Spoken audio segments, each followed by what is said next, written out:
지난 48색에 이어서 이번에는 120색을 최대한 많이 활용해서 그림을 그려보려고 합니다. 그림 그리기에 앞서서 문교 오일 파스텔의 120색은 48색에 비해 어떤 컬러들이 더 추가되었는지 보여드리려고 다시 이렇게 색상표를 만들어 보았는데요. 여기까지가 48색입니다. 48색 같은 경우에는 그림 그리기에 무난한 기본적인 컬러 조합을 가지고 있었고요. 72색 같은 경우에는 거기에 28가지 컬러가 더 추가가 되는데, 크게 보면 라이트 브라운 톤, 좀 더 비비드한 퍼플이나 레드톤, 약간의 블루톤과 꽤 많은 수의 그린톤이 추가된 걸 볼 수 있었어요. 그리고 120색 같은 경우에는 거기에 48색이 추가가 되는데요. 더 다양한 그린톤과 많은 수의 블루 계열이 추가가 되어 있었고, 예쁜 파스텔 계열 톤과 그레이 톤이 좀 더 보강되어지고, 이렇게 펄감이 있는 색들이 추가가 되어 있습니다. 형광색 계열은 아직 사용을 못 해봤고요. 이번 그림은 반짝거리는 컬러를 이용해서 그림을 그려보려 합니다. 마스킹 테이프도 그림과 어울리게 좀 더 반짝거리는 것으로 골라봤고요. 스케치를 시작해 보겠습니다. 물 위에 떠있는 백조 풍경을 그릴 거예요. 물결이 잔잔하게 보이는 풍경을 그릴 거라서 좀 더 상세하게 스케치를 해줬고요. 지우개로 살살 지워서 끈을 털어내고 색칠하기 시작합니다. 먼저 가장 밝은 색부터 칠해줄게요. 물인데 왜 노란색으로 칠하지? 라고 생각하시는 분들도 있을 것 같아요. 저도 어렸을 땐 무조건 물은 파란색으로 칠했던 기억이 있는데요. 제가 참고한 그림은 한쪽이 노란 풍경이 비춰서 반은 옐로우, 반은 하늘이 비춰서 블루로 보여져요. 120색에만 있는 골드 컬러를 드디어 써볼 차례예요. 어두운 색을 잡아주려고 하는데 뭔가 소심한 제 터치가 보이시나요? 생각했던 것보다 색이 너무 칙칙하고 예상과는 다르게 쨍하게 나오지 않고, 파스텔 위에 칠하니까 발린다기보단 살짝 미끌거리면서 지저분하게 묻는다는 느낌이 들었어요. 그래서 칠하고 나서 면봉으로 많이 문질러주고 주변을 다시 밝은 색으로 칠해줘야 했어요.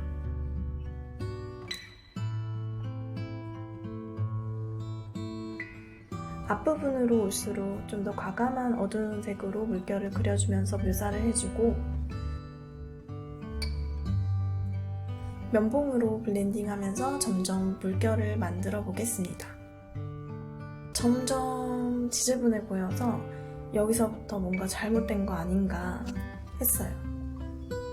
근데 그림은 이렇게 지저분해 보이는 구간이 있더라고요. 그림 후반에는 좀 더 정리를 해주면 괜찮을 거예요. 다음으로 오리를 칠해볼 건데요. 반짝거리는 색 중에 실버와 화이트 두 가지 색도 사용해서 칠해보려 합니다.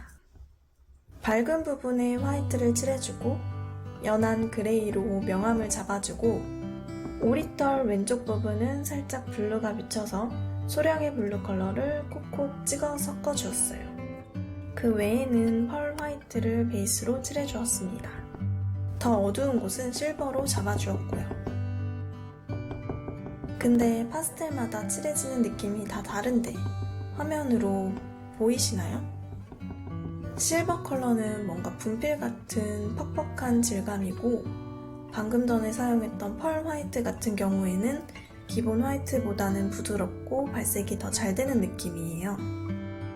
어두운 그레이를 좀 더 칠해 명암을 잡아주고 브리도 칠해줍니다. 이제 나머지 물을 칠해줄 건데요. 밝은 부분에 흰색을 먼저 칠해준 다음 블루 컬러를 칠하기 시작합니다. 블루 컬러도 여러가지 색을 섞어 칠해주었는데요.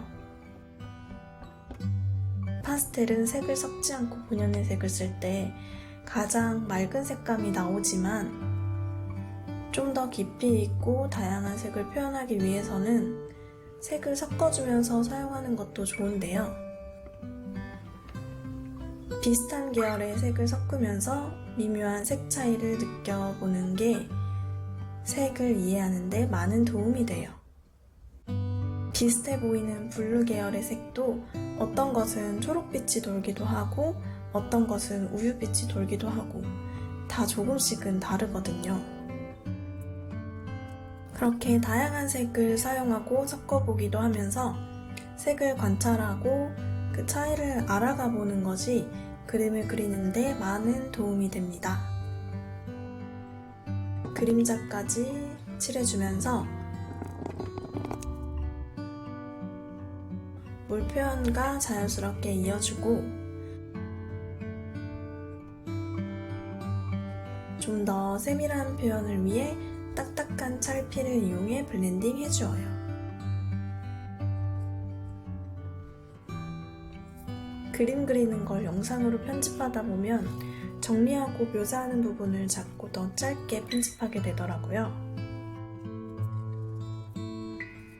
근데 사실 그 마무리하는 단계가 파스텔로 종이를 다 채우는 시간보다 훨씬 오래 걸려요.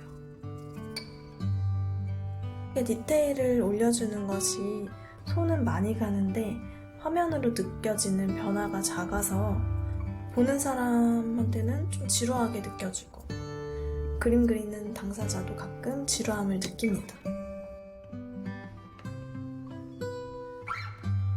그치만 그림은 그 묘사와 정리에 얼마나 공을 들이느냐에 따라 달라지니까 이 묘사하는 부분을 좀 더 집중적으로 봐주셔야 돼요.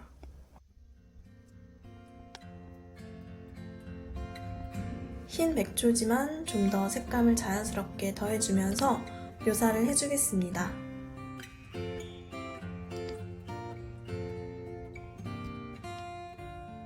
내 눈이 컴퓨터가 된 것처럼 스포헤드로 색을 뿜는다고 생각하고 보면 어느새 느끼지 못했던 색감이 보이실 거예요. 그 미묘한 색을 얼마나 잘 찾아내는지에 따라서 색감이 더 풍부해질 수 있습니다. 어둠과 밝음을 조금 더 잡아주고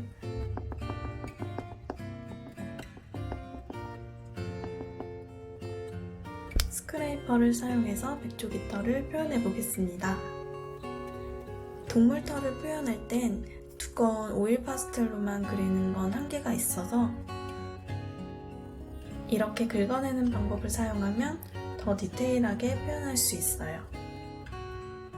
파스텔을 좀 더 털어주고 이 연필을 사용해 볼게요.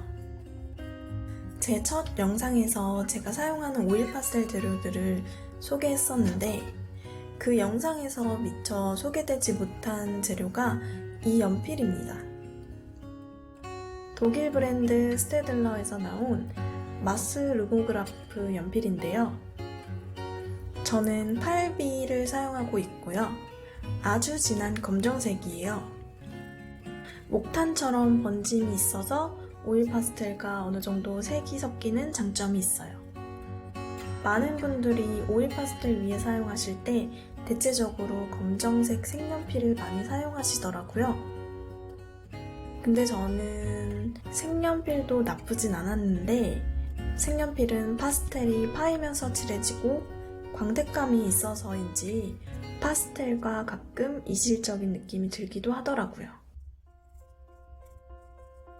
이 연필도 물론 강하게 사용하면 파스텔이 파이면서 칠해지기도 하지만 약하게 힘 빼고 쓰면 파스텔 위에 묻어나면서 좀 더 자연스럽게 음영을 잡을 때 사용이 가능해요.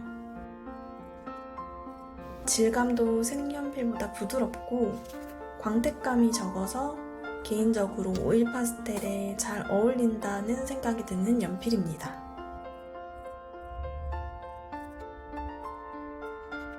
마카로 밝은 부분 좀 더 찍어주고 전체적으로 더 정리해줍니다.